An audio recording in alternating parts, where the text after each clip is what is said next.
नमस्कार मंडळी, आई कुठे काय करते या मालिकेच्या आजच्या भागात आज आपण बघणार आहोत. हॉस्पिटलमध्ये अनिरुद्ध आणि संजना पत्ते खेळत असतात. पत्त्यांचा डाव दोघांमध्ये रमलेला असतो. ते चिटिंग करून सगळे पत्ते तिच्याकडे घेतलेले असतात. तेव्हा अनिरुद्ध म्हणतो की काय संजना, या खेळात सुद्धा तू चिटिंग करून जिंकू शकतेस. वा. तेव्हा संजना म्हणते की अरे असं काय करतोयस अनिरुद्ध, हा तर माझा फेवरेट गेम आहे भिकार सावकार, आणि तुलाही माहिती आहे की मला सावकार व्हायला किती आवडतं ते. अनिरुद्ध म्हणतो की हा तू सावकार होणारच आहेस, परंतु तू माझ्या ऍक्टिंग मुळे वाचलीस एवढं लक्षात ठेव. संजना म्हणते की खरेच रे, तू खरंच कमाल केलीयस, मला तर वाटलंही नव्हतं तू असं काहीतरी करशील.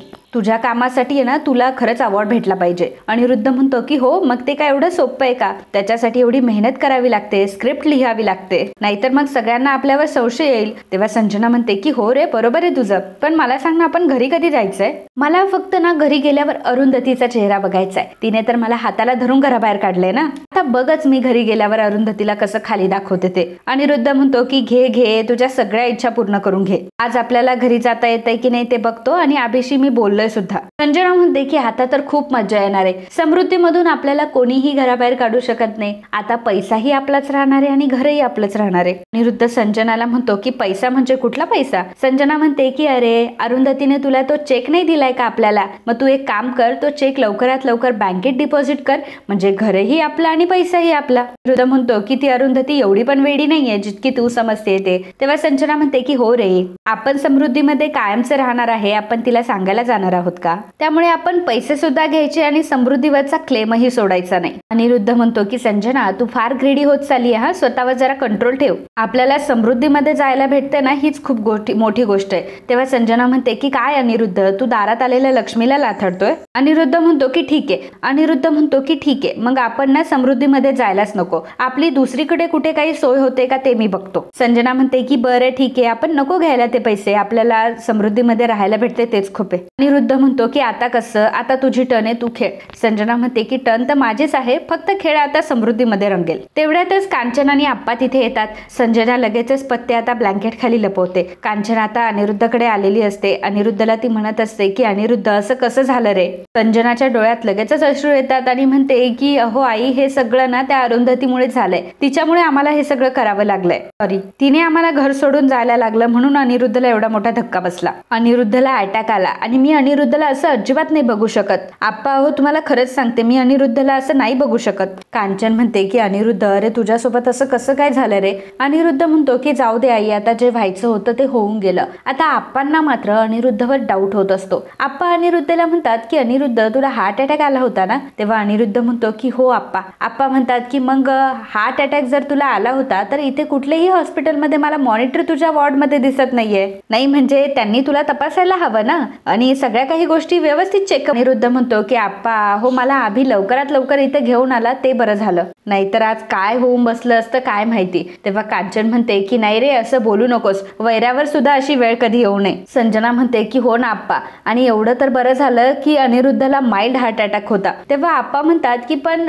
माइल्ड हार्ट अटॅक असू दे नाही तर कुठलाही असू दे, परिणाम तर सारखेच होतात ना, त्याच्यावर काहीतरी परिणाम होत असेल ना बॉडीवर त्याचा. कांचन म्हणते की ओ तुम्ही गप्प बसाओ, आता त्याच्यावर काही परिणाम झाला असता तर तुम्हाला आवडलं असतं का ते? आप्पा म्हणतात की अगं कांचन, तसं नाही, खरं तर देवाचीच कृपा म्हणायला लागेल की आपला अनिरुद्ध अगदी धडधाकट आहे. तितक्यातच अभि तिथे आलेला असतो. संजना अभिला इशारा करून सांगते की थोडा आप्पांना संशय आलेला आहे. तर अभि आता आप्पांना म्हणतो की आप्पा हो, तुम्ही काळजी करू नका, सगळं काही व्यवस्थित आहे. आप्पा म्हणतात की हो ना, ते त्याच्याकडे बघून तर कळतच आहे. अभि म्हणतो की अहो आप्पा, माइल्ड अटॅक होता आणि सगळ्या टेस्ट झाल्यात, सगळे जे काही रिपोर्ट्स आहेत ते नॉर्मल आले, त्यामुळे घाबरण्याचं काही कारण नाही. आणि डॉक्टर हे सुद्धा म्हटले की आपण त्यांना आता घरी देखील घेऊन जाऊ शकतो. आप्पा म्हणतात की एवढा मोठा अटॅक येऊन गेला आणि घरीच जायचं आता?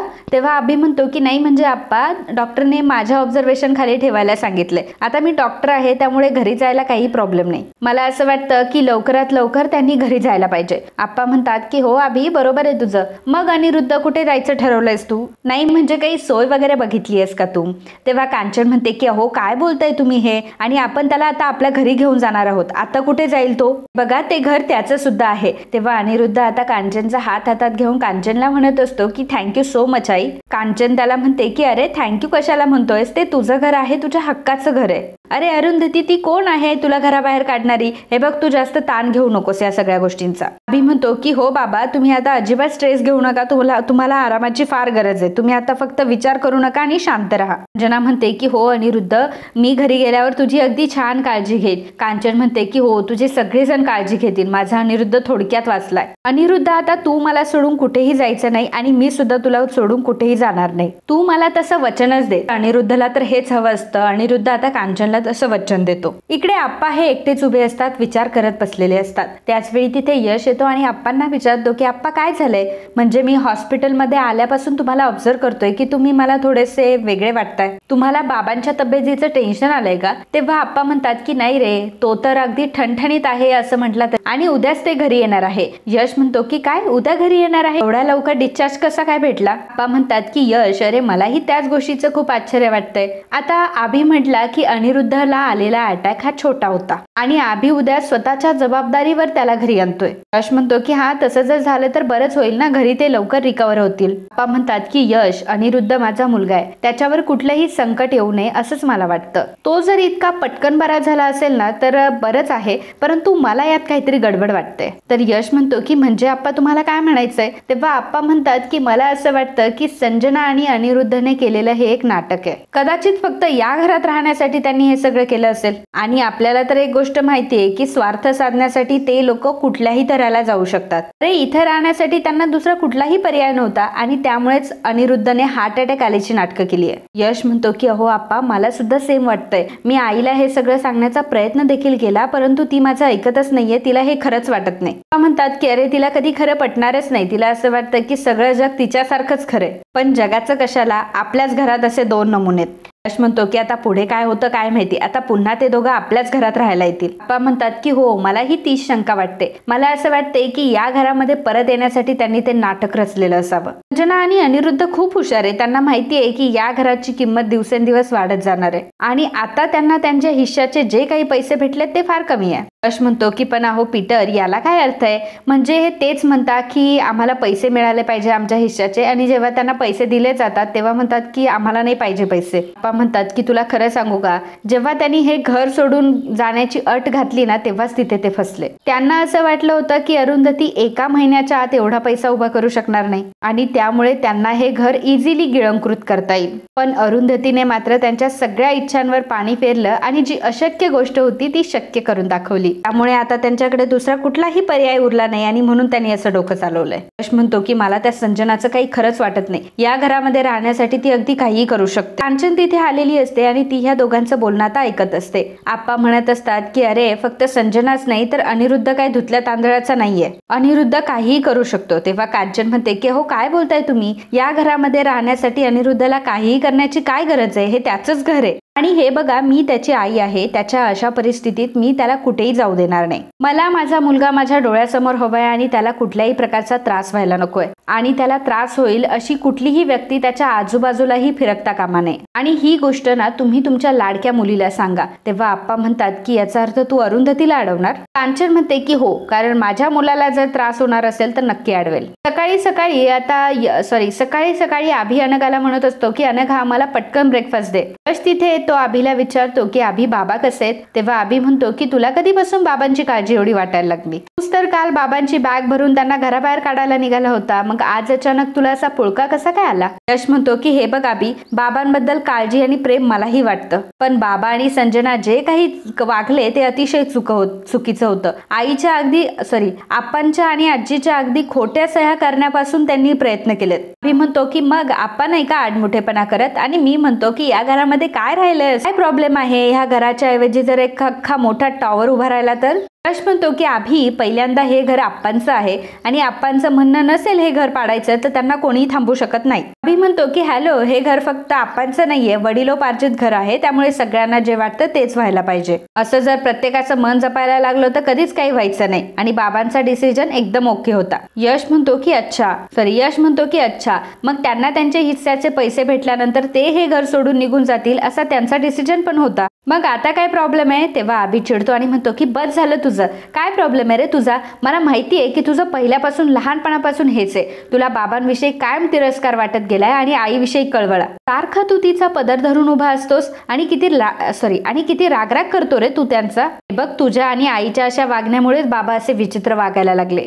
आई तुझे बाबांबद्दल कान भरत असते आणि तू तिला हवं तसं नाचत असतोस. यश म्हणतो की अभि वाटेल ते बोलू नकोस. आईने मला कधीही बाबांविरुद्ध भडकवलेलं नाहीये. रोही यशला म्हणत असते की यश अरे जाऊ देत ना. तेव्हा यश म्हणतो की अरे असं कसं जाऊ देत? मी काय शत्रू आहे का बाबांचा? अभि ते जसे तुझे वडील आहे तसे माझेही वडील आहे. परंतु फक्त त्यांचं ऐकून मी गप्प बसणार नाहीये. ते ज्या ठिकाणी चुकतील त्या ठिकाणी मी त्यांची चूक दुरुस्त करण्याचा विचार करणारच. अभि म्हणतो की हो का? मग तुला तुझ्या आईच्या चुका नाही दिसत का? तुझी आई कायमच बरोबर असते. तुझी आई कधी चुकतच नाही का? लहानपणापासून मी तिला बघत आलोय की लोकांची सिंपती गोळा करण्याची घाणेरडी सवय तिला. त्यामुळे तिच्याकडे बिचारी म्हणूनच बघितलं जातं. तेव्हा अनघा अभिला म्हणते की अभि बस आता उशीर होतोय ना, तू नाश्ता करून घे. तेव्हा अभि म्हणतो की तरीच म्हटलं की तू अजून मध्ये कशी नाही बोलली? आईला काही बोललं तरी तुला त्रास व्हायचं काय कारण आहे? खरं तर तुमच्यासारखी लोक तिच्या आजूबाजूला राहतात ना, म्हणून तिचं फावतं. या अशा लोकांना ना ती अगदी बरोबर कंट्रोल करते. तेव्हा यश म्हणतो की अभि आता तू आईबद्दल एक शब्दही बोलायचा नाहीयेस. अभि म्हणतो की का? आता का त्रास झाला तुला? नेहमी तू बाबांना सारखं नावच ठेवत असतो ना, मग आता हे पण ऐकून घे. अरे आई एवढं माझं घर माझी मुलं करत असते ना, ते सगळं खोटं आहे. घर सोडून जाताना तिला आपल्यावरचं प्रेम नाही आठवलं का? मुलांचं लग्न करण्याच्या वयात ती दुसऱ्याच्या प्रेमात पडली. स्वतःचा संसार वाऱ्यावर सोडून त्या माणसासोबत ती निघून गेली. हे कुठल्या तत्वात बसतं रे? आशुतोषची लग्न करताना तिने स्वतःची नित्यमूल्य बाजूला ठेवली. तेव्हा तर तिला फक्त आशुतोषचा पैसाच दिसला ना. तेव्हा यश म्हणतो की अभि बस झालं हा, आता एक शब्दही तू पुढे बोलायचा नाहीयेस. बघ आता तू खूप जास्त बोलतोयस. नाहीतर? तेव्हा अभि म्हणतो की नाहीतर काय? बोल, नाहीतर काय करशील? अनघा म्हणत असते की अभि बस झालं हा आता. ही आता यशच्या अंगावर धावून जात असतो आणि यशला म्हणतो की काय करशील नाहीतर? तू नाहीतर मारशील मला तू? मार ना मला, उचल ना हात. अरे उचल हात, आता तेवढंच बाकी राहिलंय फक्त. असं म्हणत अभि हा यशच्या अंगावर धावून जात असतो. अनघा आणि आरोही त्या दोघांनाही समजवत असते. तेव्हा यश आता अभिचा हात पकडतो. यश अभिला म्हणतो की हे बघ मी तुला लास्ट वॉर्निंग देतोय, तू थांब. तेव्हा अभि म्हणतो की आणि जर नाही थांबलं तर काय करशील रे तू? तुझ्या आईने तर तुला मारायला शिकवलंय ना, मार ना, घे ना. अभि फारच यशच्या अंगावर धावून येत असतो. त्यामुळे आता यशलाही राहवत नाही आणि यश सुद्धा आता अभिची कॉलर पकडतो. दोघांनीही एकमेकांची कॉलर पकडलेली असते. दोघांमध्येही खूप भांडणं होत असतात. अनघा आणि आरोही दोघेही घाबरलेले असतात आणि दोघेही त्यांना सोडवण्याचा प्रयत्न करत असतात. त्यातच अरुंधती येते आणि त्या दोघांनाही बाजूला करते. यशला ती म्हणत असते की अरे यश काय चाललंय तुझं? तो तुझा मोठा भाऊ आहे ना, त्याची कॉलर काय पकडतोयस तू? अरे तुम्ही दोघं सख्खे भाऊ आहात ना एकमेकांचे, जीवावर काय उठता एकमेकांच्या? म्हणतो की आई तुला माहित नाहीये तो काय बोललाय ते. तेव्हा अरुंधती चिडते आणि म्हणते की बस झालं, मला एक शब्दही कोणाचा ऐकायचा नाहीये. अभि म्हणतो की का ग, आता का बरं काही बोलायचं नाही? उघडू दे ना त्याला तोंड, शेवटी तुझीच शिकवण आहे ना हे. असं म्हणून अभि आता तिथून निघून जातो. अरुंधतीला मात्र खूप वाईट वाटत असतं आणि अरुंधती रडायला लागलेली असते. कारण आज तिच्या दोन्ही मुलांमध्ये लढाई झालेली असते आणि कुठल्याही आई वडिलांना हे छान वाटणार नाही बघायला. आज ते अरुंधतीला बघायला भेटत असतं. त्यानंतर थोड्या वेळाने संजना आणि अनिरुद्ध आलेले असतात. तर कांचन त्या दोघांचीही दृष्ट काढत असते. आई तुम्ही दृष्ट काढताना काय म्हणता तो? कांचन म्हणते की माझ्या अनिरुद्धच्या मागच्या पुढच्या सगळ्या इडा टळू देत.